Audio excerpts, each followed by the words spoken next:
Gençler geleceğimiz, çıraklık geleneğimiz diyoruz. Biz ahi evran kültüründen gelen büyük bir medeniyetin taşıyıcılarıyız. Bizim medeniyetimizde ustalık kültürü var.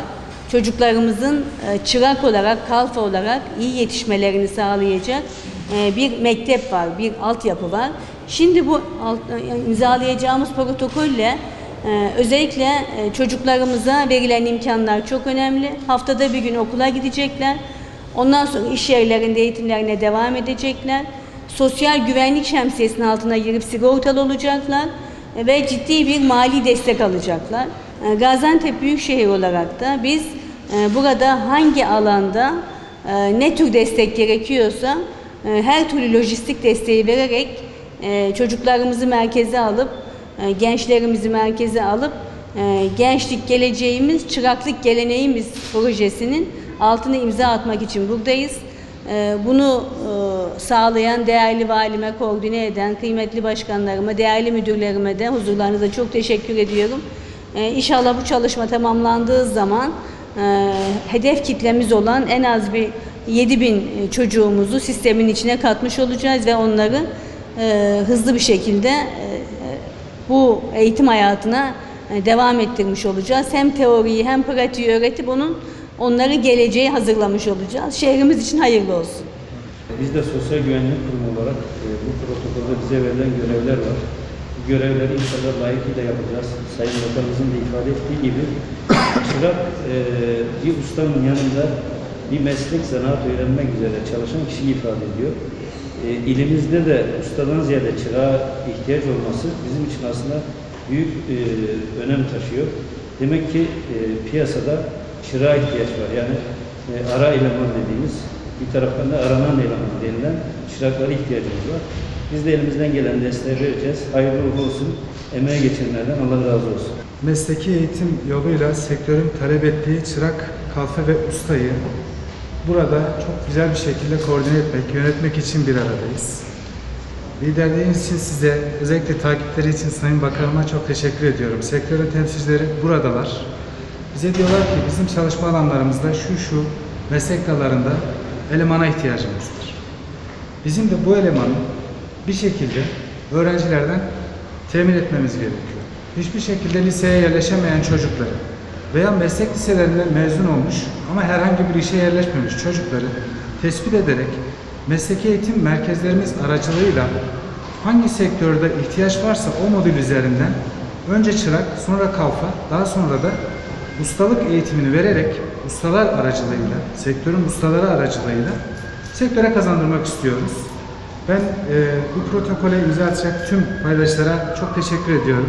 Himayeleriniz için zaten de şükranlarımı sunuyorum. Bizim Gaziantep Sanayi Odası olarak mesleki eğitim merkezimiz var. 3 yıldan beri çalıştırıyoruz. Bu konuda da elimizden gelen her türlü desteği vermeye hazırız. Emeği geçenlerin eline sağlık. Hayırlı uğurlu olsun. Gaziantep biliyorsunuz ki Türkiye'de ticaretin kalbinin attığı birkaç şehirden bir tanesi. Sektörlerin ara eleman ihtiyaçları ve bu ihtiyacı sağlayan çocuklarımızın da kayıt altına girerek hem haklarını zayi olmadan çalışarak kazanmaları hem de bu noktada verim elde etmek açısından önemli bir proje. Emeği geçen herkese teşekkür ediyoruz.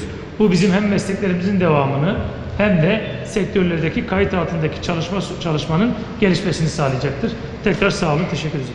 Şu anda esnafımızda 4+4+4'ten sonra gerçekten ara elemanımız tamamen 3 durumdaydı. Fakat bizim Gaziantep Esnaf ve Sanatkarlar Odalar Birliği'mize bağlı mesleki eğitim merkezimiz var.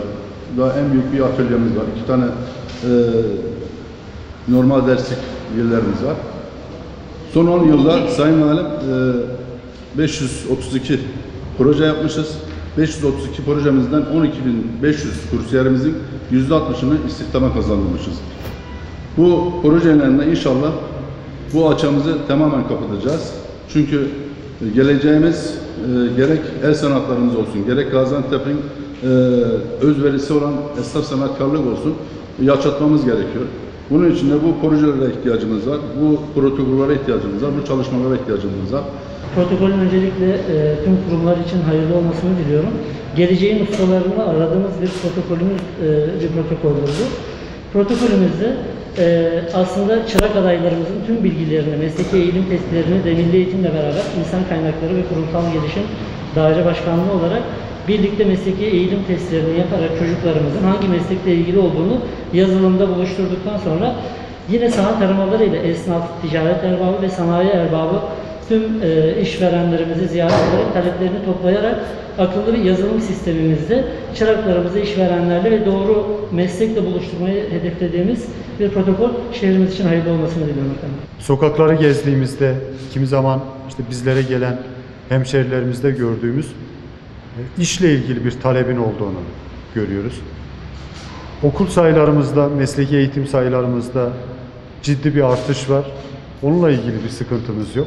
İşte bugün Büyükşehir Belediye'miz, odalarımız, Milli Eğitim, Sosyal Güvenlik Kurumu'yla birlikte bir görev dağılımı yapıyoruz. Özellikle Büyükşehir Belediye'mizin yaptığı bu yazılım sistemi şunu sağlayacak bize. Arzla talebi bir araya getirecek. Tıpkı İşkur mantığı gibi öğrencilerin de nerede staj yapacağını, nerede ihtiyaç olduğunu ya da nerede ihtiyaç olmadığını görebileceğimiz bir sistem.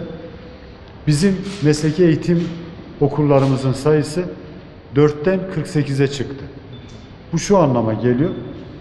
Biz sayımızı 12 kat arttırdık. Bunun içerisindeki öğrenci sayısını da 12 kat arttırmamız lazım en az. 48 de bize yetmez. Gaziantep'te 150-200 tane mesleki eğitim merkezine ihtiyaç var. Bunu yapabilecek durumdayız.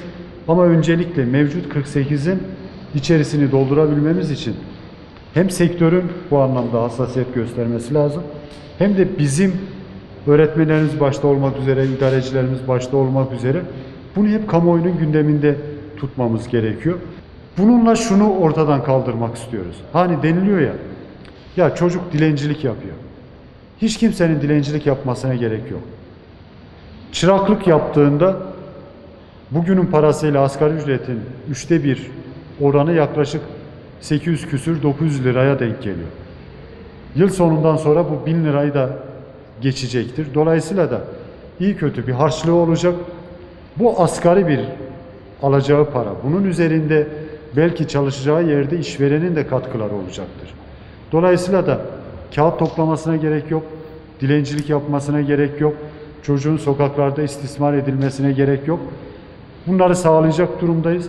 Ben başta Fatma Bakanımız olmak üzere destek veren bütün odalarımıza, bu süreci götürecek Milli Eğitim Müdürümüz ve Müdür Yardımcımıza, SGK Müdürümüze teşekkür ediyor.